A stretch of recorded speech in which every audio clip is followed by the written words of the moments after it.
কি গো অনেকক্ষণ ধরে চুপ করে বয়ে রয়েছ, কিছু কও না যায়? কি হয়েছে তোমার? না না সেমন কিছু না।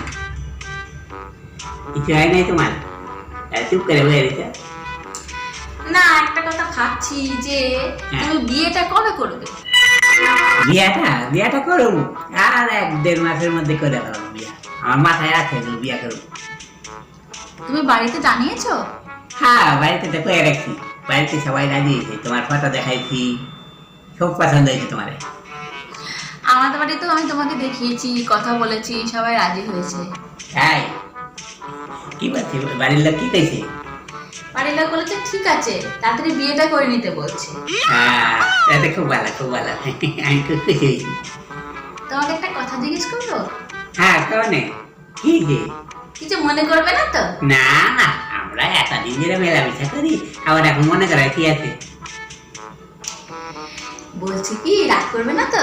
না না, আমি রাগ করবো না, তুমি কাও। বলছি কি হ্যাঁ। আমাদের দুজনের যখন বিয়ে হয়ে যাবে হ্যাঁ, তারপরে তুমি এই যে এত পরিমাণে বিড়ি খাও, সিগারেট খাও, সেগুলো তুমি ছেড়ে দেবে তো পুরোপুরি? হ্যাঁ ছাইরা দেবো, আর কি করবো?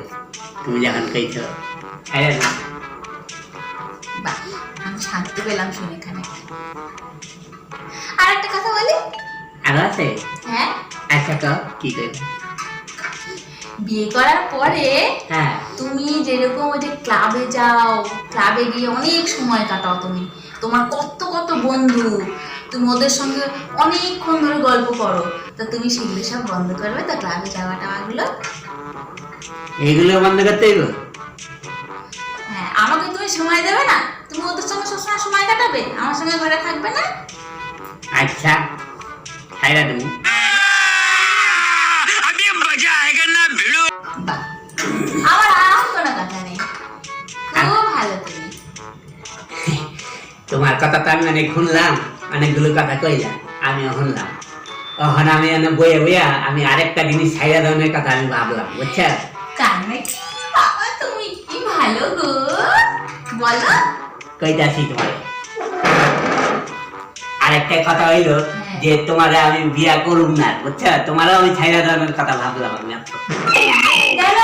এই আবার কেন?